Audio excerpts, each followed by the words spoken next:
신약 성경 가운데 로마서가 있고요. 그 다음에 야고보서가 있어요. 근데 전통적으로 많은 분들이 말하기를 로마서는 믿음을 강조한다. 그리고 야고보서는 행위를 강조한다. 이렇게 이제 우리가 일반적으로 전통적으로 많이 알고 있는데요. 사실은 로마서도 믿음과 행위를 다 강조하고 있고요. 야고보서도 믿음과 행위를 동일하게 다 강조를 하고 있습니다. 그래서 야고보서 같은 경우는요, 행위, 행함으로 우리의 믿음이 온전해진다 그래요. 그래서 뭐라고 말씀하냐면 행함이 없는 믿음은 죽은 믿음이다 그래요. 행함이 없는 믿음은 죽은 믿음이다. 그래서 행함이 있어야 믿음이 온전해진다. 또 다르게 말하면 온전한 믿음에는 온전한 행함이 동반된다라고 강조하고 있습니다. 맞는 말씀이죠. 온전한 믿음을 가진 사람은 반드시 그 뒤에 온전한 행함이 동반되게 되어 있습니다. 야고보 사도는 여러 번 강조를 해요. 나는 믿음이 있노라고 말하고 행함이 없으면 그 믿음의 열매가 있겠느냐. 그래서 진정한 믿음에는 진정한 행함도 동반된다라고 하는 것을 강조하고 있고요. 특별히 이 야고보서는 길지는 않습니다. 시편은 150편이잖아요. 그런데 야고보서 같은 경우는 5장입니다. 5장. 그런데 이 5장을 잘 우리가 면밀히 1장부터 마지막 장까지 읽으면요, 크리스찬, 이 나그네로 살아가는 우리들의 삶의 가치관을 가르쳐요. 방향성. 크리스찬은 어떤 방향을 가지고 어떤 가치관을 가지고 어떤 세계관을 가지고 살아야 되는가. 결국 인생은요, 방향성입니다.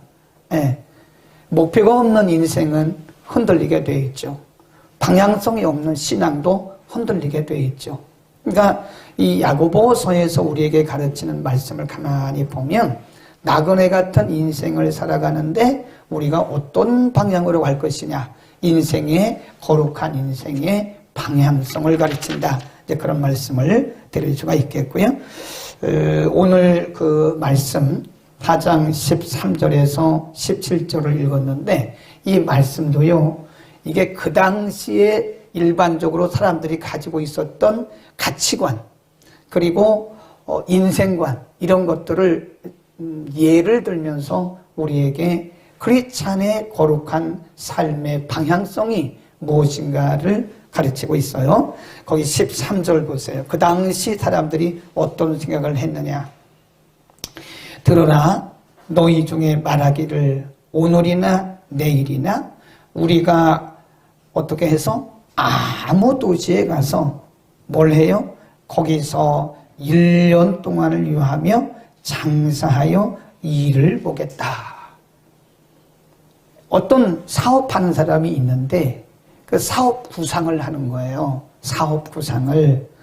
내가 어느 나라에 가서 어느 도시에 가서 어떤 사업을 얼마 기간 동안 해서 내가 얼만큼 돈을 벌겠다. 자기 사업 구상입니다. 일반적으로 그때나 지금이나 뭐 사업하는 분들이 사업 구상 안 하겠습니까? 사업 구상 하죠. 나는 올해 이렇게 이런 장사를 이런 사업을 해서 이만큼 해서 이만큼 내가 수익을 낼 것이다. 일반적인 말씀을 하고 있는 거예요. 이것이 더 구체적인 사람을 우리가 뭐라 그러냐면 능력이 있다 이렇게 말을 합니다. 저분은 굉장히 능력이 있는 사업가다. 왜냐하면 남들이 못하는 거를 탁탁탁탁 만들어내는 거예요. 그래서 구상을 하는 거예요. 내가 이런 사업을 이만큼 해서 이렇게 해서 나는 따져보니까 올해 이만큼 정도, 난 이 정도의 수익은 올릴 수 있겠다라고 하는 생각을 한다는 거예요. 인간적으로 볼 때는 굉장히 능력 있는 사람이고요. 우리는 그런 사람을 굉장히 적극적이다, 사업성이 있다, 능력이 있다, 또 다르게 말하면 그분은 참 꿈이 있다 이렇게 말할 수 있어요. 우리 인생도 마찬가지죠. 우리가 우리 인생을 계획을 합니다. 내가 30대는 뭘 할 것이고 40대는 뭘 할 것이고 50대는 뭘 할 것이고 60대는 뭘 할 것이다. 얼마나 멋있어요. 아무런 계획 없이 사는 사람보다는 어떤 구상을 가지고 계획을 가지고 사는 사람들을 보면 굉장히 구체적이구나. 저분은 굉장히 세밀하구나.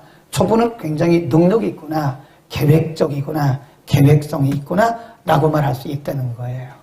그런데 오늘 본문에서 성경은 그런 부분들에 대해서 뭐라고 단호하게 얘기를 하냐면 16절입니다.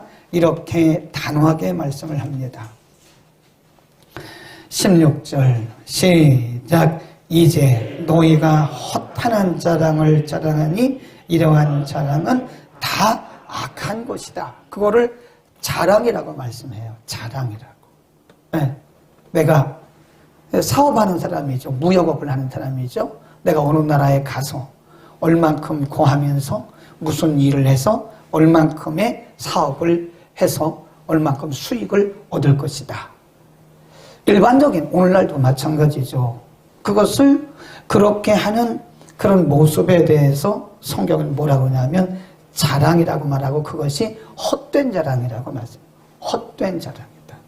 헛되다. 네. 그 헛되다. 그리고 맨 끝에 가보면 그것은 악이다 그래요. 이러한 자랑은 다 악한 것이다 라고 말씀해요. 우리 생각하고는 다르죠. 우리는 구체적으로 사업 구상을 해야 됩니다. 네? 얼만큼 내가 투자를 해서 어떤 사업을 해서 얼만큼 벌 것이다. 그래서 플러스 마이너스 뭐가 있을 거 아니에요. 그러니까 우리가 거기에 투자도 하고 뭐도 할 거 아니겠어요. 근데 성경은 의외로 그런 부분들에 대해서 우리의 방향성을 말씀하면서 그것은 허탄한 것이다. 그리고 그것은 악한 것이라고 말씀을 하세요. 14절 이렇게 말씀합니다. 왜 그러냐? 왜 그것을 헛되다고 말씀하고 헛된 자랑이라고 말씀하고 그것을 악하다고 말씀하는가? 14절 시작. 내일 일을 너희가 알지 못하는도다. 내일 일을 모른다는 거예요. 내일 일이 잘 될는지 안 될는지 어떻게 하냐. 그 다음에 그 뒤에 또 뭐라고 했냐면 너희 생명이 무엇이뇨? 너희는 잠깐 보이다가 없어지는 안개와 같다. 안개와 같다. 그러니까 우리의 생명조차도 사실은 우리가 이러저러 할 수 없다는 거예요. 물론 우리가 사업 구상을 하고 나름대로 계획을 착착착착 짜는 것은 뭐 우리 마음이죠. 네, 할 때 있죠. 그러나 성경은 말씀하기를 그렇게 해도 그 일이 될는지 안 될는지 너희가 알 수 있느냐. 그리고 너희 생명조차도 너희가 그때까지 살 수 있을는지 안 살 수 있을는지 너희가 그 생명도 모르는데 네, 그래서 그것은 악이다. 오늘이나 내일 그것은 인간의 계획을 얘기하는 거예요. 아무 도시에 유하면서 그것도 내 계획을 얘기하는 거예요. 내가 이런 사업을 해서 그것도 우리의 계획을 얘기하는 거예요. 이만큼 수입을 얻을 것이다. 그것도 우리의 계획이에요. 내 생각이에요. 내 생각.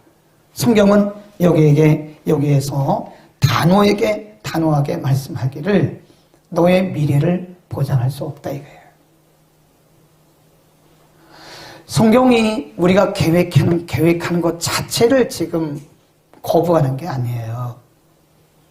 우리의 인생에 대해서, 우리의 사업에 대해서, 우리의 삶에 대해서 우리가 계획하는 그 자체를 헛되다고 말씀하는 게 아니에요. 집착하는 거. 하나님을 제외하고 내가 할 수 있다고 집착하는 그것에 대해서 지금 말씀하고 있는 거예요. 우리 지난주 수요일 날 누가복음 6장 공부했잖아요. 그리고 마태복음 5장에도 팔복을 말씀하면서 누가 복이 있다고 그랬어요? 마음이 가난한 자, 애통하는 자가 복이 있다. 그리고 누가복음 6장에서 뭐라고 그랬냐면 이제 웃는 자들은 화가 있다. 네, 이제 배부른 자도 화가 있다. 그런 말씀하셨어요. 아니 배부르다고 화가 있습니까? 웃는다고 화가 있습니까? 그게 무슨 얘기냐면 인간적으로 자신만만한 거를 얘기하는 겁니다. 인간적으로. 인간적으로 내가 계획을 세우고 그것이 될 것이라고 집착하고 있는 거. 인간적으로 내가 계획 세우고 내가 이런 일을 하겠다고 내가 한 일들이 되리라고 집착하고 있는 그런 인간적 자신만만한 그런 태도를 말하는 거다. 그런 인간적으로 자신만만한 거에 대해서 성경은 화가 있다고 말씀해요. 그리고 그것을 악이라고 말씀해요. 왜냐하면 우리 인생 자체가 우리의 생명도 내일 있을지 안 있을지 모르는 것이고 우리가 아무리 계획을 세워도 될지 안 될지 우리가 미래를 보장하고 장담할 수 없는 건데 거기에 집착하는 거 그건 분명히 악입니다. 그건 죄입니다. 성경은 그것을 허탄하다고 말씀해요. 우리 다 같이 잠언 27장으로 한번 가보겠습니다. 잠언 27장 1절에 보면 아주 같은 말씀을 하고 있어요.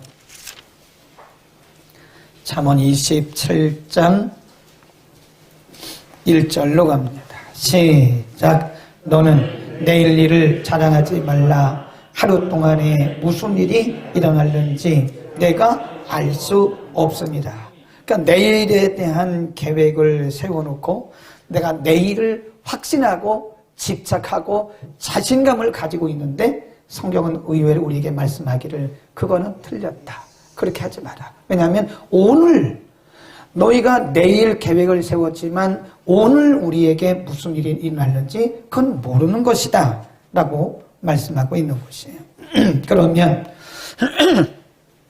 그러면 답은 무엇이냐? 오늘 본문에서 답을 주고 있습니다. 15절로 갑니다. 그러면 우리는 어떻게 해야 되는가? 크리스찬의 경건한 삶의 방향성입니다. 자신만만하게 사는 것이 아니라 15절에 보면 이렇게 말씀해요. 15절 시작. 너희가 도리어 말하기를 주의 뜻이면 우리가 살기도 하고 이것저것을 하리라 할 것이니라 그랬어요. 만일 주님이 원하시면 주의 뜻이면 그랬어요. 네, 우리가 자신만만하게 구상을 다 해놓고 거기에 집착하는 것이 아니라 거룩한 크리스찬들은 경건한 크리스찬들은 뭐라고 말해야 돼요? 하나님의 뜻이면 하나님이 원하시면 하나님이 하시면 그러니까 13절과는 대조가 되죠. 13절 보세요. 13절은 뭐라 그랬어요? 스스로 말하기를 오늘이나 내일이나 우리가 아무 도시에 가서 거기서 1년을 유하며 장사하여 일을 볼 것이다. 얼마나 확신을 가지고 있습니까? 그런데 거기에 반해서 15절에서는 도리어 말하기를 주의 뜻이면 우리가 살기도 하고 이것저것을 할 것이다. 하나님의 뜻이면 그 말씀이에요. 네. 13절과 15절 말씀은 굉장히 대조적입니다. 여러분 하나님께서 기뻐하시고 하나님이 우리에게 가르쳐 주시는 거룩하고 경건한 크리스찬의 삶의 방향은요. 이게 하나님의 뜻을 구하는 거예요. 네.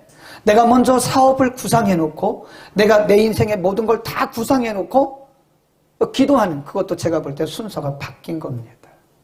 우리 많은 경우에 인생을 거꾸로 살아가요. 그냥 믿음 좋은 것 같은데 성경과는 좀 거리가 멀게 사는 경우도 굉장히 많아요.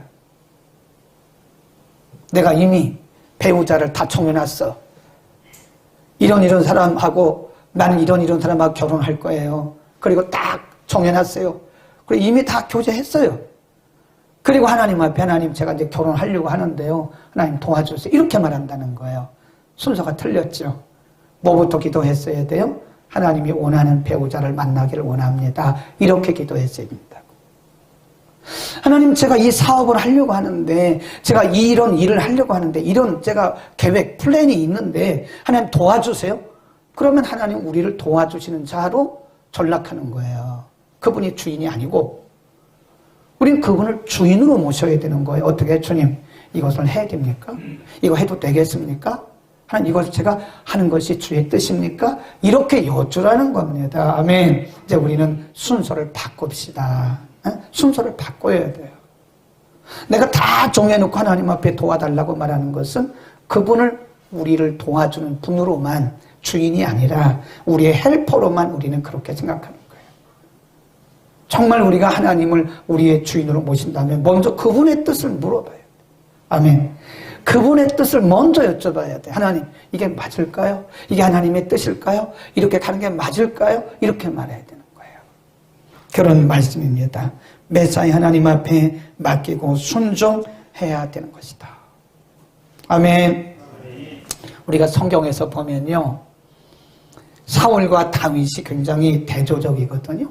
사울왕은 굉장히 인간적으로 볼 때 계획성이 아주 굉장히 투철한 사람입니다. 그래서 전략이 있어요. 이게 지나가다가 아주 이 호대가 있고 좀 힘이 있는 사람 보면요, 다 미리 모아놔요. 미리 다 불러가지고 이쪽으로 군대로 다 모아놓습니다. 근데 다윗은 그렇게 한 적이 없어요. 그가 전략이 있던 것도 아니었어요. 전술이 있던 것도 아니었어요. 목동 출신이었어요. 그는 목동 때부터 그는 그냥 하나님만 바라보는 것만 했지 그가 다른 거를 한 적이 없어요. 근데 사울왕은 전술도 있습니다. 전략도 있습니다. 계획성도 있습니다. 지나가다 사람이, 좋은 사람이 있으면요, 미리미리 다 모아놨어요. 그런데 인생은 결과가 중요한 거예요. 결과론적으로 볼 때 다윗이 하나님의 은총을 받았나요? 사울왕이 은총을 받았나요? 사울왕은 결국은 점점 쇠하다가 나중에 길보아 산 전투에서 자기들 아들들하고 그냥 창에 활에 맞아 죽었어요. 다윗은 점점 승해가는 거예요. 한번 봅시다. 거기 보면 다윗과 사울에 대해서 사무엘하 3장 1절에서 말씀하고 있습니다. 사무엘하 3장 1절에 이렇게 말씀해요. 사울의 집, 다윗의 집, 이 말은 후손들을 얘기하는 거죠. 466년 전후에 사무엘하 3장 1 시작. 사울의 집과 다윗의 집 사이에 전쟁이 오래매 다윗은 점점 강하여 가고 사울의 집은 점점, 그렇죠. 다윗은 전술도 없어요. 전략도 없어요. 그렇다고 해서 그가 군대를 모집한 것도 아니었어요.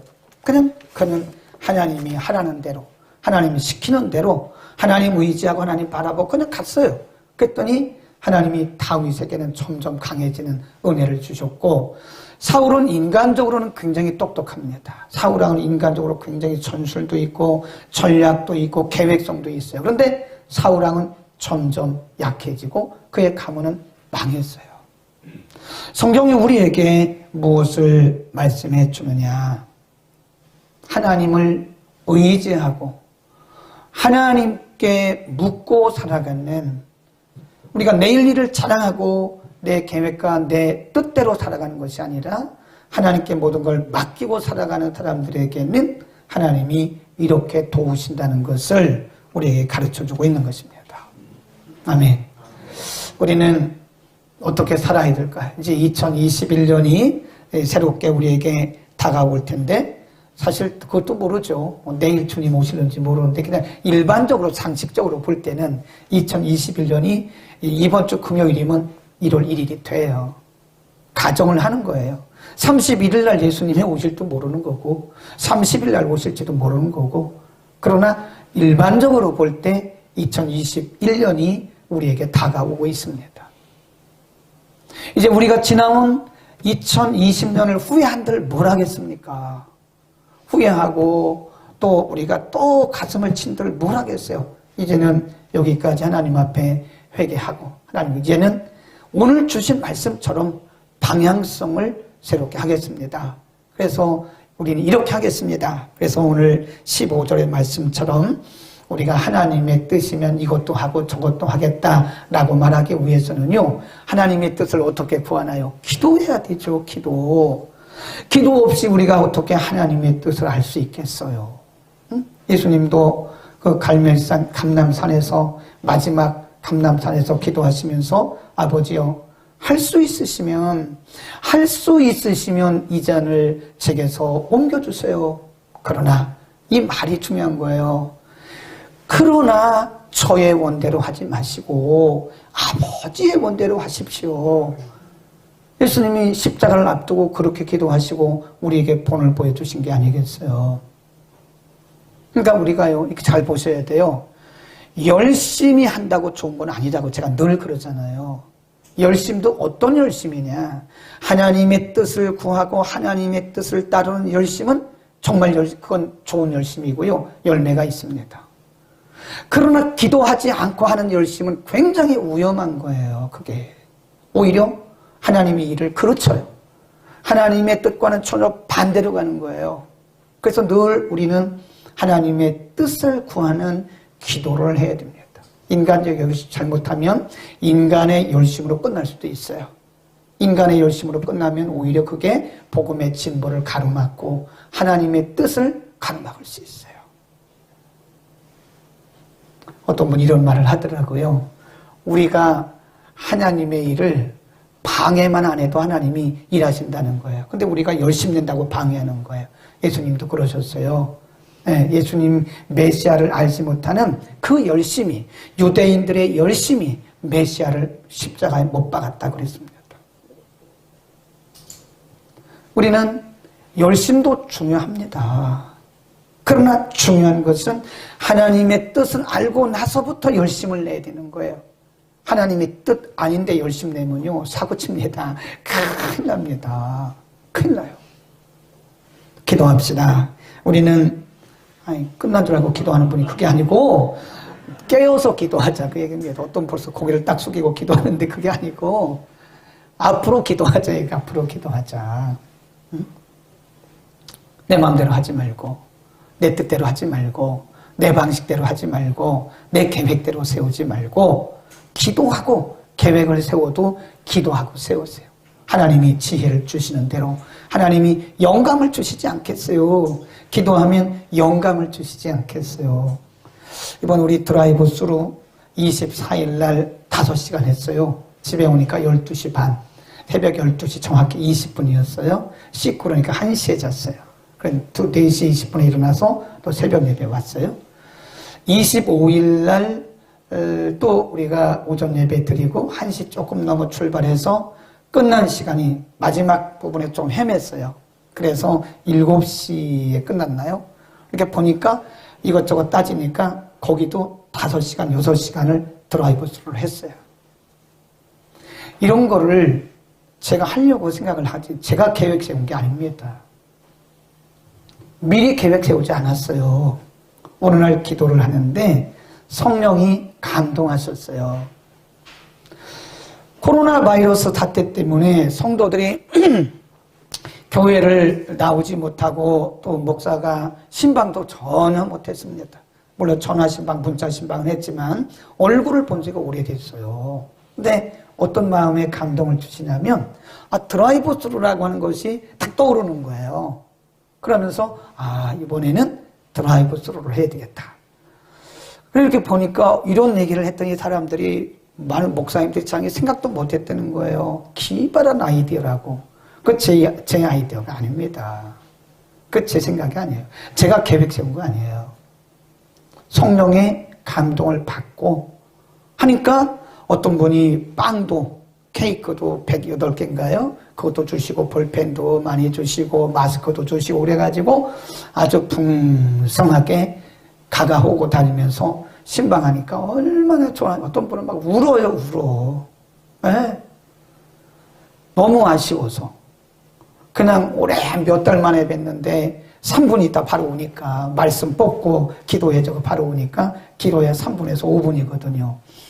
그러니까 많은 분들이 아쉬워가지고 우리가 이 차가 올 때까지 턱 서가지고 차가 갈 때까지 이렇게 쳐다보고 있더라고요. 얼마나 아쉬웠겠어요. 이게 참 몇 달 만에 봤는데 3분, 4분, 5분 만에 그냥 가버리시니까 안타까워가지고 어떤 분은 이틀을 기다렸대요. 이 방송 보면서 광고 듣고 이틀을 기다렸대잖아요. 목사님 오시기를, 우리 성도님들이 오시기를 이틀을 기다렸는데 3분 있다 와버리니까 진짜 오셨다 가신 건지 안 가신 건지를 잘 모르겠다고. 근데 이런 생각들이, 이런 계획들이 제가 계획 세운 거 아닙니다, 여러분. 응? 제가 계획 세운 거 아니었어요. 그걸 미리 계획 세운 게 아닙니다. 새벽에 기도하는데 성령께서 마음에 감동을 주신 거예요. 아멘. 우리는 기도해야 됩니다. 그래서. 그러니까 내가 막 계획만 세우지 말고 먼저 기도하고 하나님의 주시는 그 생각, 영감을 받아가지고 계획하라는 얘기예요. 기도하라. 그 다음에 항상 기도하고요. 무엇보다 중요한 것이 나를 내려놔야 돼요. 내 생각, 내 경험, 내 뜻, 내 계획, 이거를 비워야 됩니다.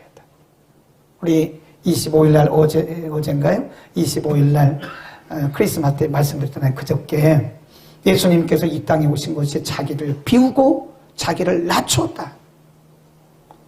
나를 비워야 돼요. 하나님의 뜻을 따르고 하나님의 말씀을 따르고 그분이 원하시는 방향으로 가기 위해서는 나를 비워야 됩니다. 그러니까 엄밀히 말하면 이게 경건 훈련이라는 게요, 나를 비우는 훈련입니다. 나를 비우는 훈련이지, 우리가 자꾸 내 계획, 내 생각, 내 경험, 내 탐심이 들어가면 이게 자꾸 하나님의 뜻과 혼돈이 돼요. 그래서 하나님의 뜻보다는 내 생각과 내 뜻이 앞서는 경우가 많더라. 그래서 잠언에 보면요, 이런 말씀이 있어요. 우리 한번 봅시다. 잠언 3장입니다. 잠언 3장. 잠언 3장 5절, 6절. 잠언 3장을 제가 참 좋아하는 말씀이에요. 잠언 3장 5절, 6절, 5절 시작. 너는 마음을 다하여 여호와를 의뢰하고 내 명철을, 그죠? 여호와를 의지하고 너의 명철을, 너의 지혜나 지식이나 너의 경험을 의지하지 마라. 6절 시작. 너는 범사의 그를 인정하라. 그리하면 내 길을 지동하시라. 그러니까 내려놓는 거예요. 내려놓는 거예요. 내가 뭘 하겠다고 자신만만하게 하지 말고요. 그건 하나님 기뻐하지 않으세요. 믿음이 왔을 때 자신을 갖는 건 좋은데 하나님을 배제하고 자신만만한 것은 그건 하나님 기뻐하지 않으십니다. 하나님이 내게 믿음 주시고 확신 주셨을 때 확신 가지고 가는 건 정말 좋습니다. 그런데 그렇지 않고 내 계획, 내 자신의 능력을 믿고 자신만만한 것은 불신앙과 똑같은 거예요. 그러니까 내 명철을 의지하지 말고 범사의 그를 인정하라. 그래야면 내 길을 지도하실 것이다. 아멘. 또 16장 하나만 더 찾아보겠습니다. 잠언 16장입니다. 잠언 16장에서 또 이렇게 말씀해요. 3절에 너의 행사 시작.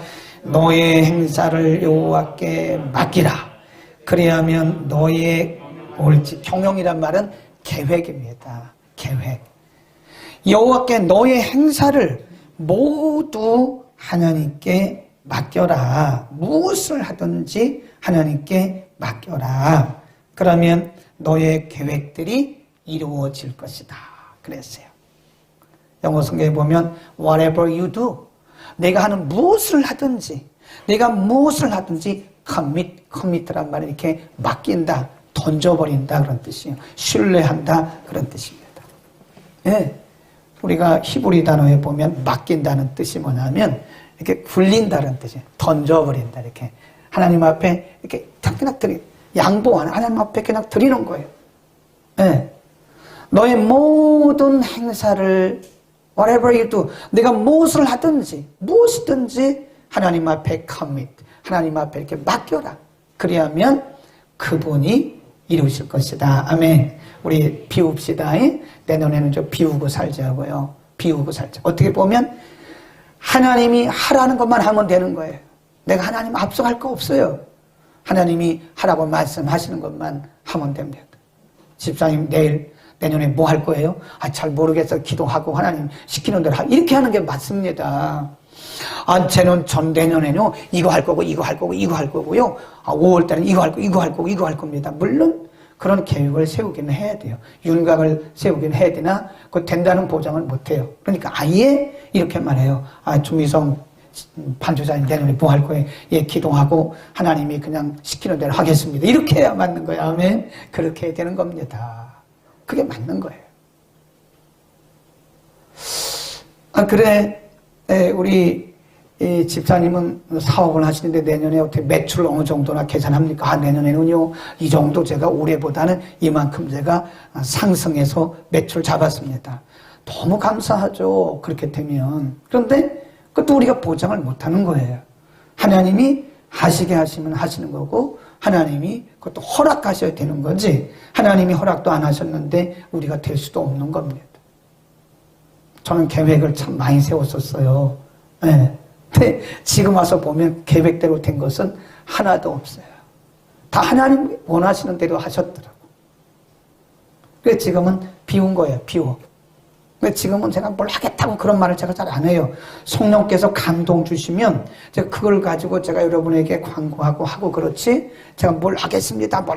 그것은 30대 40대 막 혈기가 충천할 때 그랬던 것 같아요. 그것이 믿음이 좋았던 것 같은데 지금 와서 보니까 믿음이 아니었어요. 그 열정이었어요. 열정. 나의 열정. 내 열정이었지. 그러니까 어떤 것은 하나님의 뜻과 맞는 것도 있었지만 어떤 것은 하나님의 뜻과 안 맞는 것도 있었더라 이거예요. 내려놓고 비웁시다니 모든 걸 다 비워야 돼. 내 모든 욕심 다 비워야 돼. 내가 하려고 하는 그 하나님을 배제하고 하는 모든 그런 열정도 어떻게 보면 그 헛된 거예요. 된다는 보장도 없고 하나님 보시기에는 그게 맞지도 않는 거예요. 내려놓읍시다. 그리고 하나님의 지시를 받기를 축원합니다. 하나님이 뭐라고 말씀하신가를 늘 그렇게 기도해야 되는 거예요. 그러니까 우리가 기도하지 않고 크리스찬의 삶을 산다는 것은 굉장히 모순입니다. 모순 중에 모순이 뭐냐면 기도하지 않고 하나님의 뜻대로 산다고 하는 사람, 기도하지 않고 하나님의 뜻을 구하는 하나님의 뜻대로 산다고 그렇게 자신감을 가진 거 얼마나 모순이냐고. 말씀 묵상해야 돼요. 우리가 말씀 묵상하다 보면 성령께서 우리에게 감동 주십니다. 그러니까 말씀 묵상 안 하고 하나님의 뜻대로 산다고 하는 것도 모순 중에 모순입니다. 우리가 어떻게 말씀 묵상도 안 하고 기도도 안 하면서 어떻게 하나님의 뜻을 우리가 알아갈 수가 있겠냐고요. 오늘은 여기까지입니다. 올 한 해 2020년은 여기까지입니다. 이제 앞으로 우리가 다시 이런 일을 반복하면 안 되겠죠? 이제는 하나님 앞에 기도하면서 내일 일을 우리가 자랑하지도 말고 오늘 잠언 16장 3절의 말씀처럼 우리의 모든 것을 다 맡기고 우리의 경영까지도 다 맡기고 하나님께 맡기고 기도하면서 말씀 묵상하면서 새해를 다시 멋지게 출발할 수 있기를 축원합니다.